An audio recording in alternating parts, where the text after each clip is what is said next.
Today I'm going to do a time-lapse painting of this particular drawing in my sketchbook, probably with oil pastel, and I'll get to that in a moment. But first I wanted to give you a peek into my sketchbook and talk a little bit about artistic style and drawing, and go into a little bit more about why I don't draw photorealistically. And I am realizing that I am missing one of the notebooks. Here it is.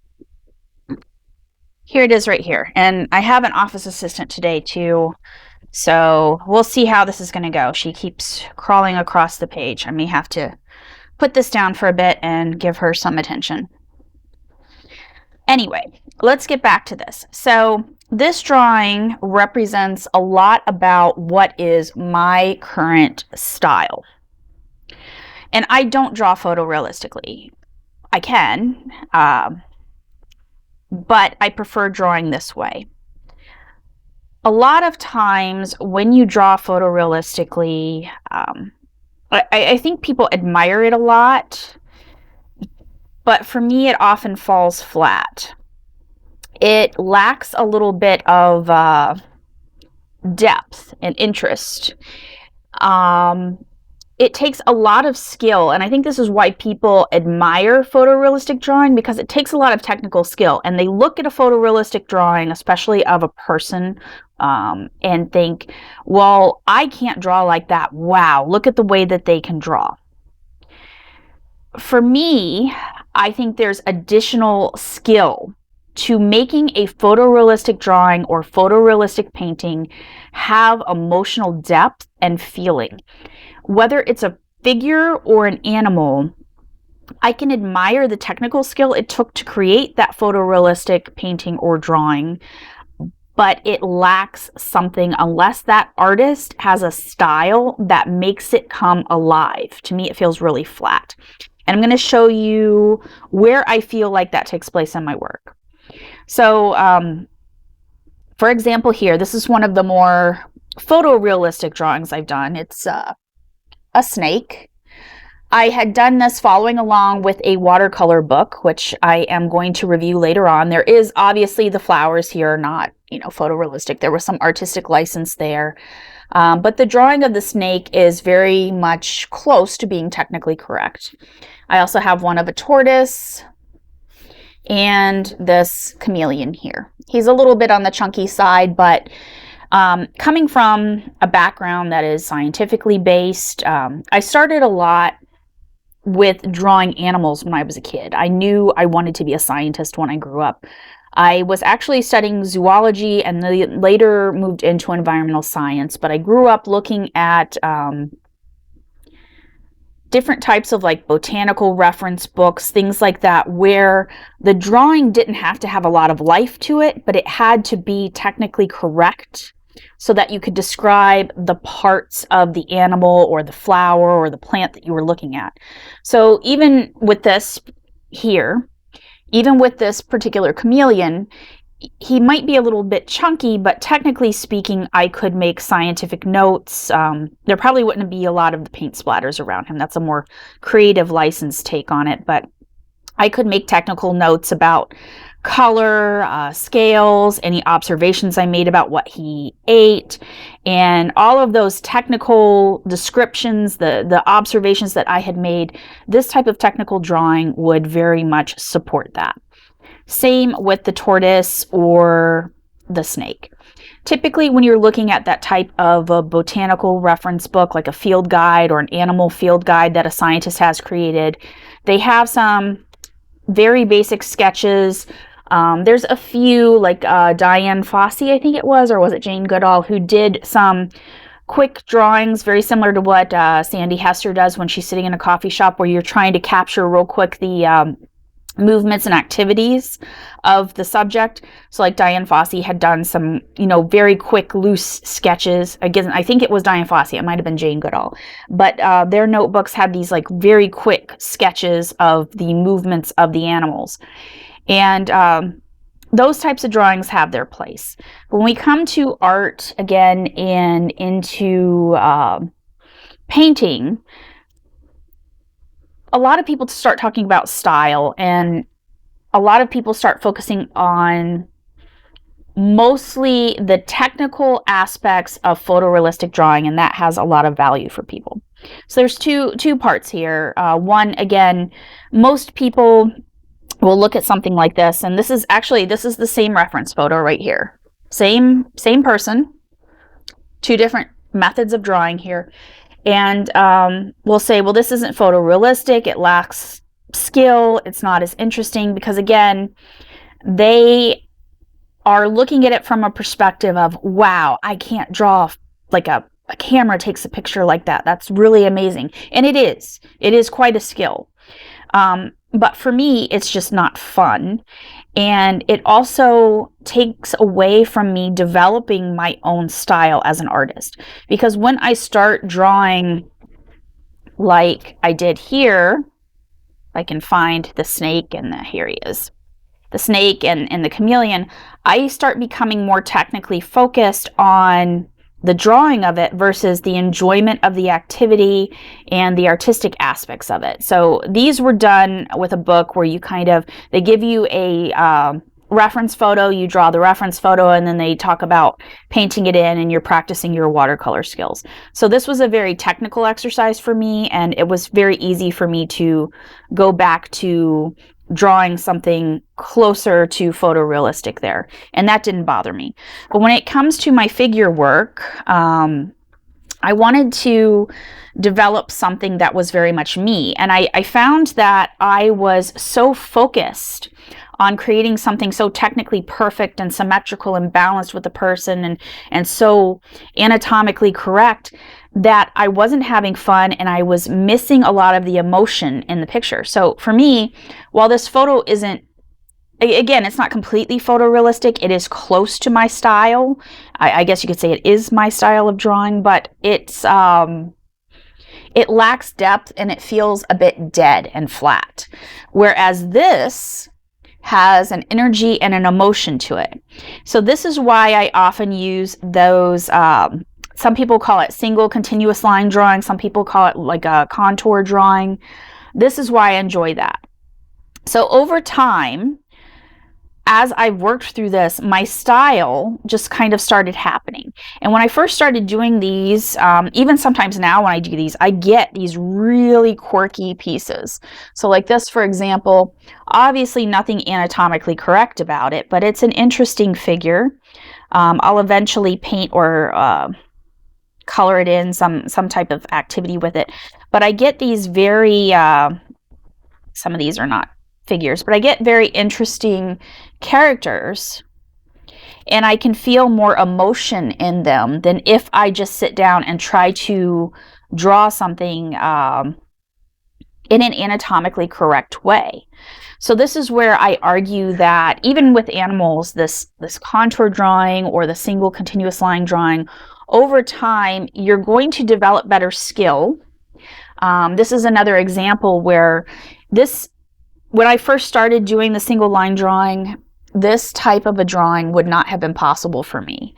It would have been, like there might have been an ear way over here and two eyes on this side of the page. It was really quirky and weird and fun, but not anything close to what would resemble an actual person, whereas this is very representative of my own style that has come out from doing the single line continuous drawing.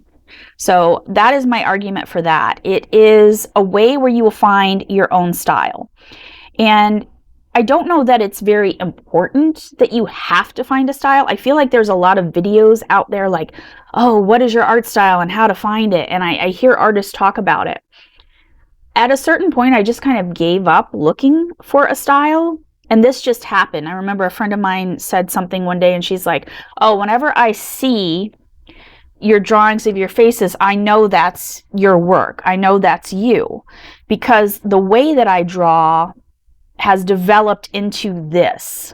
It's developed into these types of drawings and characters like this one.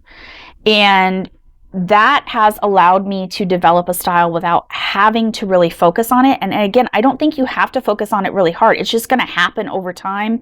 The more work you do, The more loose that you can work, the more of you that's going to get into the work. So don't worry about style. This whole thing, I think, about worrying about what style you have seems to stem from this need to market ourselves on social media or on, as an artist. And so we just kind of sit there and start focusing on that type of thing, like, what am I? What is my style? And you don't need to. Just let it happen. See, here's another one. When I first started doing these single contour line drawings or the continuous line drawing, this type of drawing would not have been possible for me. It would have been extremely weird and quirky.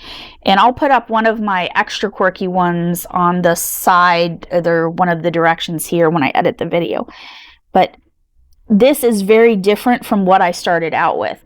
So this type of drawing work represents several, I guess you would say, years of me doing these continuous line drawings and just developing these type of figures and characters. And just not worrying about what they were going to look like when I was finished with them. And I love the way that they're turning out and the way that they're becoming. In fact, this one and the other one that I showed earlier, this one, I'm almost intimidated to add color to these at the moment because I feel like they're some of my best work going this way. But yeah, sometimes I'll just sit here and do a bunch of these. I did these back in May, and I was doing some quick sketching.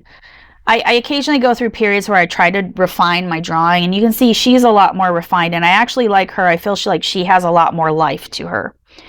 But, and she's just drawn from looking at the reference photo, not obviously using the continuous line method. But I do feel like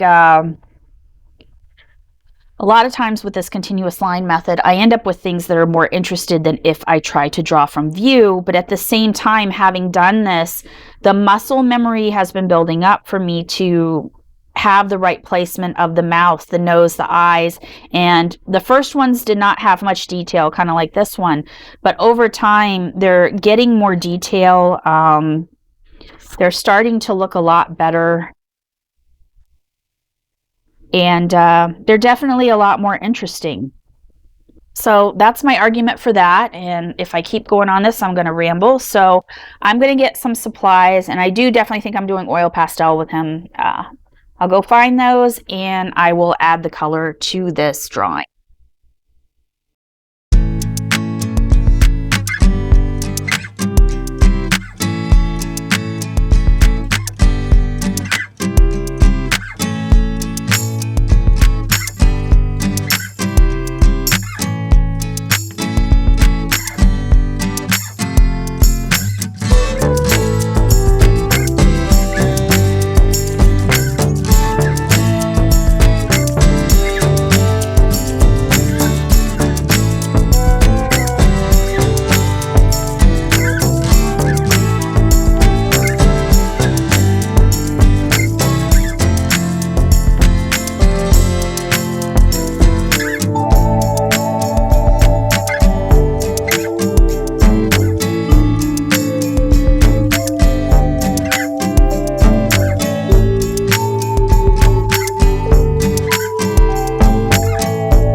So here is the final piece, and I just wanted to point out one last thing before moving on. When you draw photorealistically, you are capturing an image of the person, and it makes the art piece about them, about the subject only. When I draw with a continuous line drawing and I use this method, I also find that I am leaving my own emotions in the painting itself through color choices, through the way that I am painting.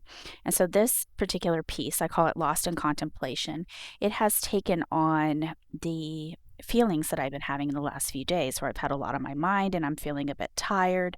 And you feel that in the piece itself. And that for me is another big difference between learning to draw loose and drawing photorealistically. I feel like I capture more of my own emotions and I leave them on the canvas versus when I draw photorealistically, I'm again more worried about the technical aspects versus the emotion and the feeling. So that is all for this piece. Please like and subscribe. Thank you for watching, and I will see you in the next video.